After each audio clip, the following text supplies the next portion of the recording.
Memang betul Allah itu adalah bahasa Arab. Allah itu bukan bahasa Arab, melainkan nama diri Tuhannya umat Islam. Bukti bahwa Allah itu bukan bahasa Arab adalah seperti yang diuraikan oleh rekan saya, seorang penerjemah bahasa Arab berikut ini.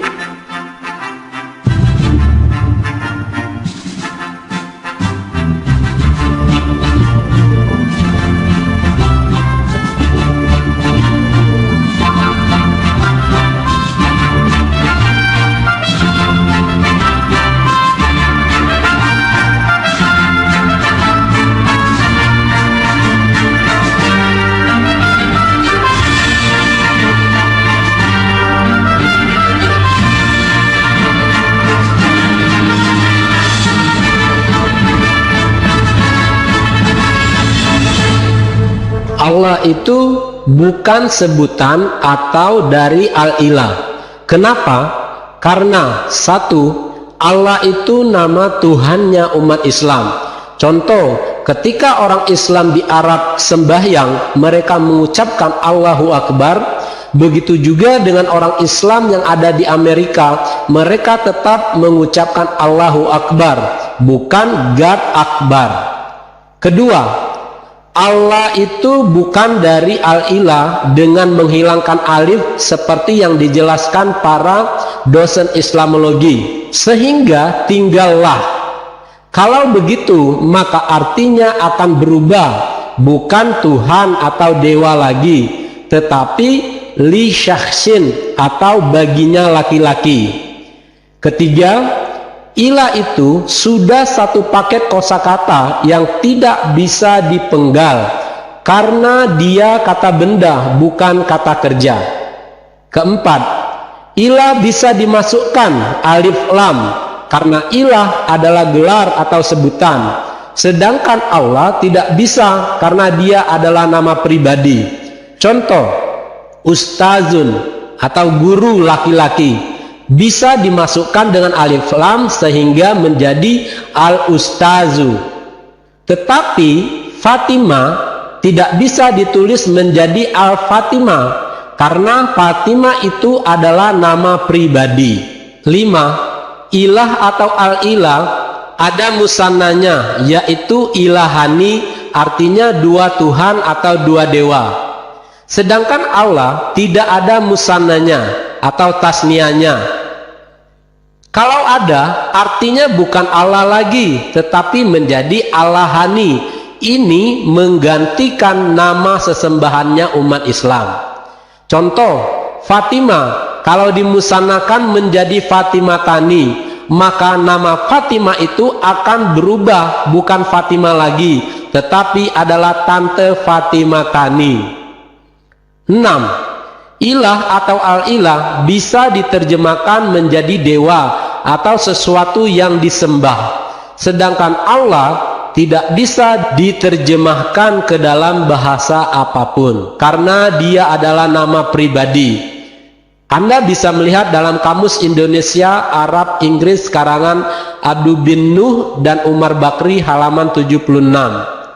Ketujuh, Allah bukan dari Hamzah lam ha, karena kalau diuraikan secara ilmu sorof tidak pernah ditemukan baik fi'il madinya, mudhari'nya maupun masdarnya. Yang ada Hamzah lam ha atau allaha. Tetapi kalau diuraikan secara wazan dalam ilmu sorof juga tidak bisa menjadi Allah. Contoh, allaha dengan wazan af'ala yuf'ilu if'alan. Jadi kalau kita uraikan secara nahwu sorof, allaha itu menjadi allaha yulihu illahan, dan itu bukan Allah, tapi itu adalah sebutan. Kenapa? Karena Allah adalah nama pribadi yang tidak bisa dikutak-katikkan. Jadi saudara-saudara yang tidak mengerti bahasa Arab, jangan cepat percaya kepada para pendeta yang mengaku dirinya mengajar Islamologi, tetapi hanya mempertahankan kata Allah dalam kekristenan. Tapi bukan bahasa agama Islam. Awalnya. Buktinya, sebelum Muhammad lahir, bapaknya sudah mati. Bapaknya Muhammad itu. Jadi Islam sudah ada belum? Belum. Tapi toh nama bapaknya itu Abdullah. Nama bapaknya Muhammad itu Abdullah, artinya abdinya Allah, hambanya Allah. Berarti kan Allah sudah dikenal sebelum Muhammad lahir. Justru itu membuktikan kalau Allah itu nama diri, bukan sebutan atau bahasa Arab. Coba perhatikan artikel majalah Sabili yang saya bacakan berikut ini. Secara etimologi, kata Allah dari Arab terdiri dari huruf alif, lam, dan ha. Dengan tasdid sebagai tanda idgham lam pertama pada lam kedua, kata Allah adalah gairu musitat, yaitu tidak ada asal katanya dan bukan pecahan dari kata lain. Karena kata ini tidak bisa diubah menjadi bentuk tatsniyah atau ganda dan jamak atau plural. Demikian pula kata ini tidak dapat dijadikan sebagai mudhaf. Kata Allah juga disebut sebagai isim murtajal. Maksudnya Allah adalah nama asal dari zat yang wajib ada, yang maha suci, maha agung, dan yang berhak disembah atau ma'bud. Tidak ada satupun makhluk yang berhak memakai nama Allah. Maka manusia hanya boleh memakai nama Abdullah, hamba Allah, Abdul Rahman, hamba Allah yang maha rahman, dan lain-lain. Karena itulah, maka kata Allah tidak boleh diterjemahkan ke dalam bahasa apapun. Maka terjemahan Allah menjadi God dalam bahasa Inggris atau Tuhan dalam bahasa Indonesia adalah tindakan yang batil. Karena God bisa diubah menjadi bentuk jamak gods, dan Tuhan bisa diubah menjadi bentuk jamak Tuhan-Tuhan, sedangkan Allah tidak bisa diubah menjadi bentuk jamak. Allah sudah dikenal sebelum ada agama Islam. Berarti nama Allah itu bukan nama miliknya agama Islam saja. Kalau menelusuri sejarah, coba kita lihat bersama, siapakah Allah itu sebenarnya? Tentu yang dimaksud adalah Allah sebelum Islam lahir. Nama itu diambil dari satu di antara 360 dewanya orang Arab kuno suku Quraisy pada zaman jahiliyah atau zaman kebodohan. Di sana ada 360 dewa selain Allah. Di antaranya bernama Al-Lata, Al-Uzza, Al-Manat, Al-Hubal, Al-Hud, dan sebagainya. Dan semuanya berjumlah 360 dewa yang mereka sembah. Buku-buku ini ditulis oleh orang yang berbeda-beda dan tidak saling mengenal. Namun hasil penelitian mereka menghasilkan hasil yang sama. Bahkan kalau kita melihat buku Passing Over, ini adalah buku teologianya Islam, juga mengakui akan hal itu. Yang kedua, oh itu kan namanya Dewa Bulan, kata mereka. Loh, emangnya Theos bukan namanya Zeus juga? Kenapa para rasul tidak takut menggunakan kata Theos? Theos itu sebutan untuk dewa-dewa Ibrani.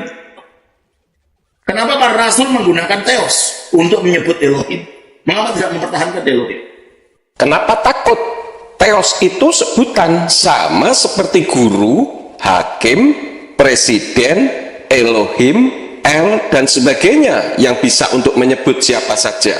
Karena sebutan bisa-bisa saja dipakai untuk menyebut dewa-dewa seperti Dagon, Baal, juga bisa disebut dengan menggunakan kata Theos atau Elohim. Bahkan Kurios juga bisa, karena Kurios itu juga sebutan yang berarti master atau tuan. Karena nama Allah atau Theos, kalau orang di Indonesia Sangyang, Allah itu nama diri suatu sesembahan, bukan sebutan. Jadi harus dibedakan dengan Sangyang. Ini ada beberapa bukti bahwa Allah itu nama diri, bukan sebutan. Kalau Sangyang itu sebutan, sama seperti Theos, Kurios, Elohim, Tuan, Guru, Hakim, Presiden, dan sebagainya. Artinya sebutan umum, untuk siapa saja bisa. Maka untuk Sang Hyang, bisa untuk menyebut dewa-dewa, tetapi juga bisa untuk menyebut Elohim yang benar, karena itu sebutan, nggak masalah. Di Jawa, di Bali, di Madura, di Sunda, maka ada parahyangan, tempatnya parahyang, ada Dieng dan Yang maksudnya. Sang Hyang itu adalah nama Tuhan dalam pengertian orang Nusantara, terutama di wilayah Jawa, Sumatera, Bali, Jawa, Bali. Baru ketika agama Hindu datang, itu dicampur dengan nama dewa mereka. Tapi di India, orang India tidak kenal itu nama Sang Hyang. Nggak ada Sang Hyang Brahma, itu nggak ada. Ya Brahma gitu aja. Kata Sang Hyang itu adalah kata asli Indonesia yang digunakan oleh orang-orang tanda kutip penyembah berhala atau penyembah nenek moyang. Sang Hyang itu bukan nama Tuhan atau sesuatu yang disembah, melainkan sebutan untuk sesuatu yang disembah, yaitu Tuhannya umat Hindu. Buktinya, tadi Abuna sendiri sudah mengatakan bahwa di India tidak kenal istilah Sang Hyang Brahma, karena Sang Hyang itu sebutan yang hanya dikenal di Indonesia saja. Abuna sudah mengakui bahwa Sang Hyang itu kata asli Indonesia. Tentu karena memang itu hanya sebutan, sehingga di tempat asalnya di India sekalipun tidak dikenal istilah Sang Hyang. Karena itu sama dengan Gusti di Jawa Tengah. Tapi orang Kristen di Bali tidak tahu mengenai itu. Sang Hyang Widiwasa di dalam kitab suci Bali. Karena bagi orang Bali, kok tidak Sang Hyang Elohim gitu? Kok juga sama dengan orang Hindu, Sang Hyang Widiwasa? Kenapa? Ini bukan bunyinya masalahnya, konsep di belakang ini. Orang Kristen Bali tentu tidak menyebut Sang Hyang Widiwasa, karena itu bukan sesembahannya orang Kristen. Kenapa tidak Sang Hyang Elohim? Sang Hyangnya sendiri sudah sebutan, Elohim juga sebutan, jadi double sebutan dong kalau begitu. Kalau mau, ya bukan Sang Hyang Elohim, tetapi Sang Hyang Yahweh atau Sang Hyang Yeshua, tentu boleh-boleh saja, karena Sang Hyang itu sendiri sebutan, bukan nama. Namun itu tidak firmaniah dan tidak umum, karena sebutan dalam kitab suci lebih cocok jika memakai Elohim Yahweh atau Adonai Yahweh. Jadi mengadopsi dari kata Ibrani, karena akar iman percaya umat Nasrani itu ke Ibrani, bukan ke India, ke Arab, atau ke Yunani. Memang orang-orang penyembah berhala menyebut di Arab sana, menyebut dewa tertinggi itu sebagai Allah. Bapaknya Alat, Al-Mana, Al-Uzza, 3 dewi Arab. Memang. Tetapi orang Kristen dan orang Yahudi pun menerjemahkan Elohim ke dalam bahasa Arab, bunyinya ya Allah. Nah, Abuna sudah mengakui bahwa dewa tertinggi di Arab bernama Allah. Kalau orang Kristen Arab menerjemahkan Elohim dengan Allah, itu karena terpengaruh agama suku yang sudah lebih dahulu ada. Dan itu tentu mengadopsi dari dewa tertingginya orang Arab yang pra-Islam tadi. Dan perlu diingat, akar iman percaya kita bukan ke Arab, melainkan ke Ibrani. Kitab sucinya Nasrani Arab juga ada yang mengganti nama Yahweh menjadi Arabu, dan ada yang tidak mengubah. Ini bukti bahwa Kristen Arab juga tergantung kepada penerjemahnya. Kalau Kristen Arab awalnya memakai nama Al-Hubal untuk menerjemahkan El atau Elohim, apakah umat Nasrani juga boleh memakainya? Sementara Al-Hubal itu juga sama dengan Allah yang merupakan nama-nama dewanya orang Arab kuno. Ingat bahwa kitab suci Nasrani Arab itu terjemahan yang tentu saja bisa salah. Dan Kristen Arab saat ini juga sedang terjadi restorasi nama sesembahannya seperti di Indonesia. Maka ketika mereka menemukan nama Allah, mereka menggantinya menjadi Arabu, karena Kristen Arab juga terjadi kerancuan penerjemahan seperti di Indonesia. Fi'ul bad'i kana al kalimat, pada mulanya adalah firman. Wa al kalimatu indallah, dan kalimat itu bersama dengan Allah. Loh, Allah. Ini terjemahan bahasa Arab. Wa kalimatullah. Nah, kalimat itu adalah dan firman itu adalah ya memang karena itu bahasa di bahasa punya Yahweh itu huruf Arab tidak ada e, tidak ada e, dibunyikan apa itu? Yahweh gitu berarti. Kalau Yahweh menjadi Yahwah dalam bahasa Arab, itu bukan menerjemahkan, tetapi karena memang huruf Arab tidak mengenal vokal e. Jadi terjemahan ini adalah sesuai dengan budaya. Dan ketika datang di dalam Yesus Kristus, nama Allah itu terkandung dalam diri Yesus. Ketika kita menyebut Yesus, disitulah ya. Menerjemahkan jika dikaitkan dengan budaya, itu melanggar aturan kaidah penerjemahan. Dan ini pernah dilakukan oleh kitab suci terjemahan tahun 1896, di mana disebutkan Yesus masuk Ka'bah dan Yesus masuk masjid. Ini terjemahan kacau balau karena dikaitkan dengan budaya, sehingga kebenaran jadi kabur. Dan kita menyebut Allah, pikiran kita bukan dewa matahari, dewa bulan, atau berhala. Yang kita maksud Allah di sini adalah Bapaknya Tuhan Yesus. Sama seperti ketika para rasul menggunakan kata Theos, yang dimaksud bukan Zeus, bukan Hermes, bukan siapa-siapa. Yang dimaksud adalah Bapaknya Tuhan Yesus. Kalau pola pikirnya begitu, berarti apa yang diucapkan tidak sama dengan apa yang dipikirkan dong.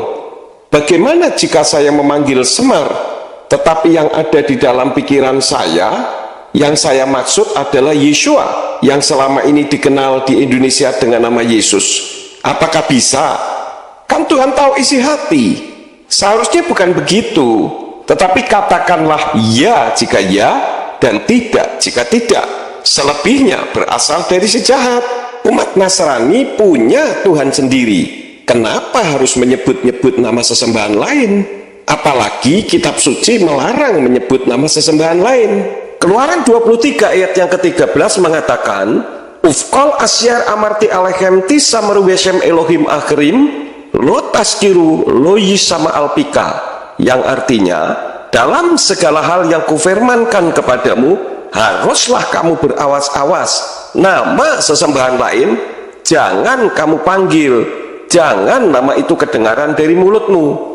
Jadi yang melarang menyebut nama sesembahan lain itu bukan saya, melainkan firman Tuhan sendiri. Ketika orang Batak menyebut Debata Amang Allah Bapa, yang dimaksud bukan Debata mula jadi Nabolon agamanya dulu, bukan. Yang dimaksud adalah Tuhan Yesus. Ini adalah namanya kontekstualisasi. Atau mereka, oh nanti kalau Allah disebut bukan dengan namanya, mana dia mendengar kamu? Ya itu kalau manusia tidak kenal namanya. Allah itu disebut dengan apa saja bisa. Memang Tuhannya umat Nasrani ini dibuat menjadi siluman, karena namanya bisa berganti-ganti. Di tanah Batak berubah menjadi nama sesembahannya agama Parmalim, yaitu Debata mula jadi Nabolon. Di Indonesia menjadi Allah dan sebagainya.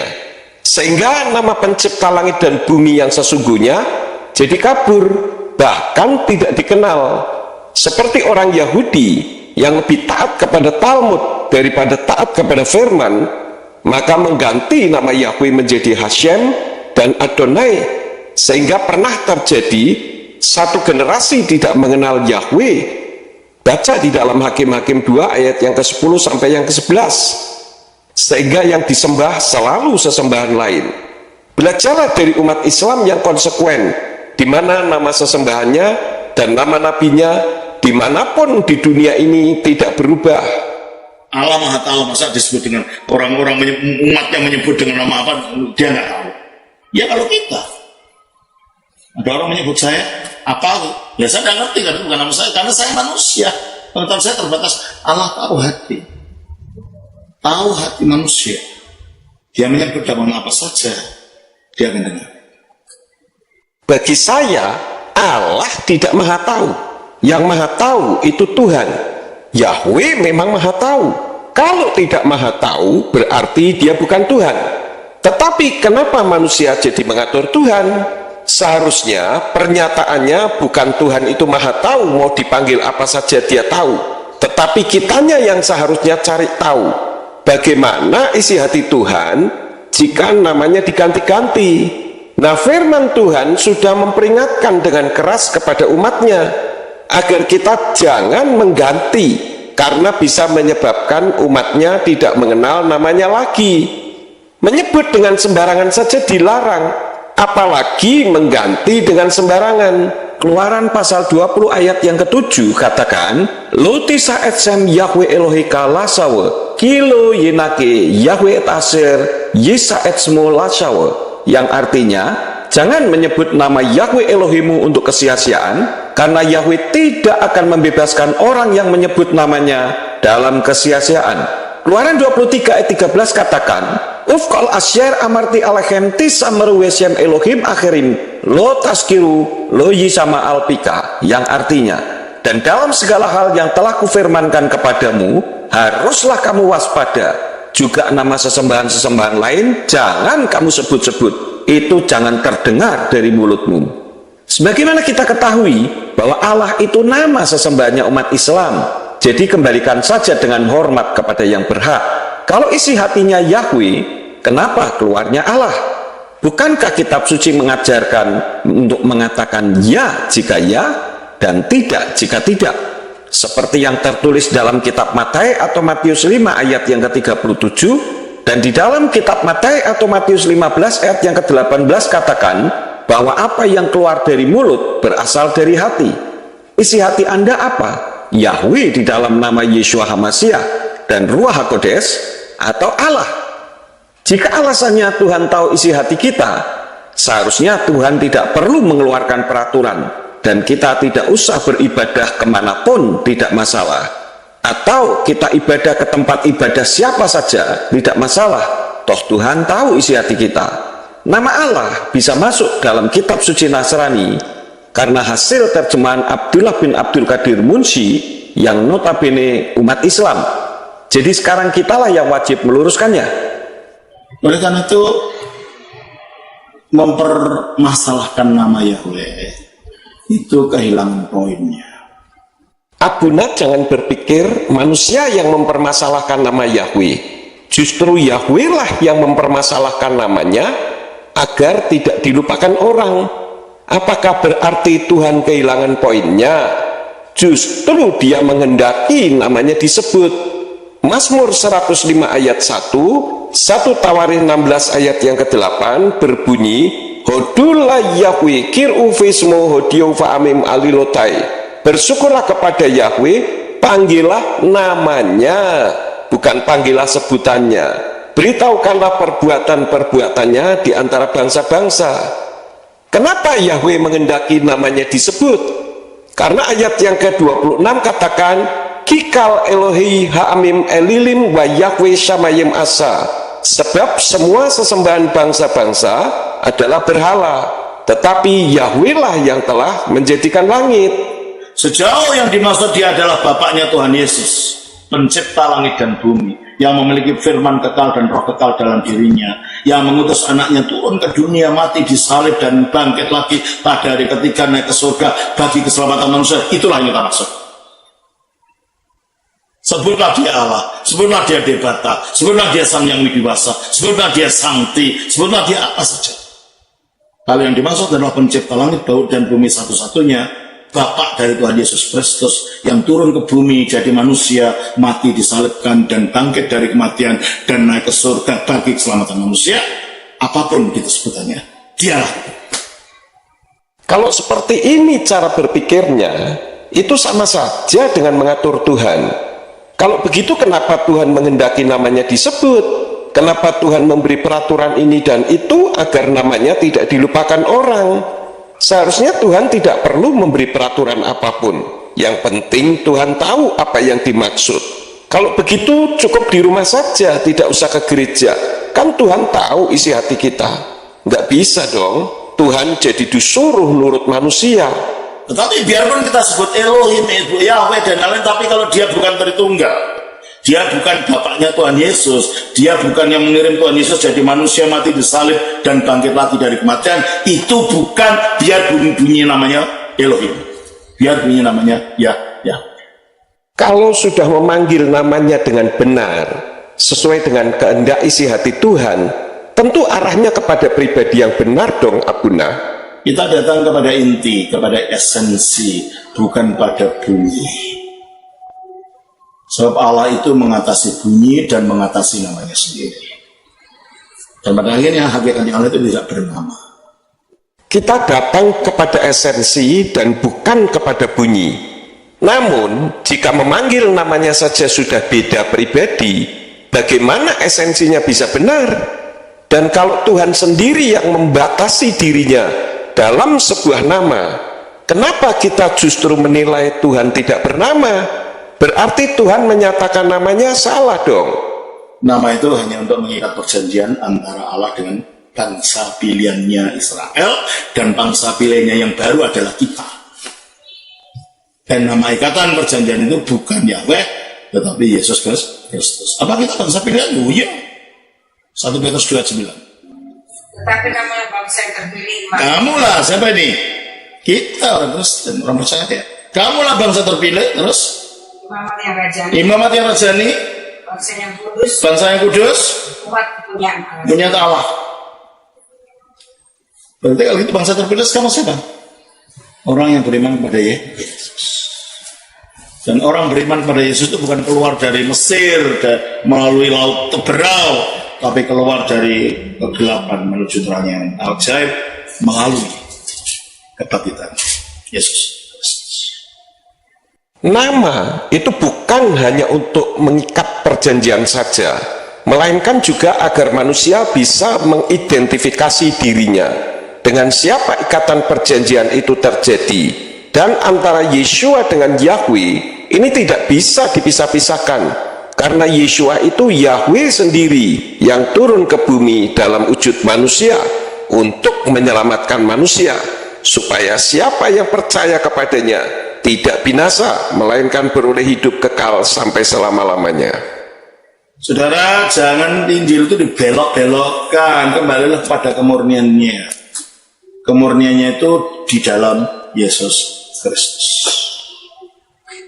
Kalau Injil tidak mau dibelokkan, ya jangan memakai nama Allah yang sebagai nama sesembahannya suku Quraisy, bangsa Arab kuno, yang juga sudah diadopsi oleh umat Islam.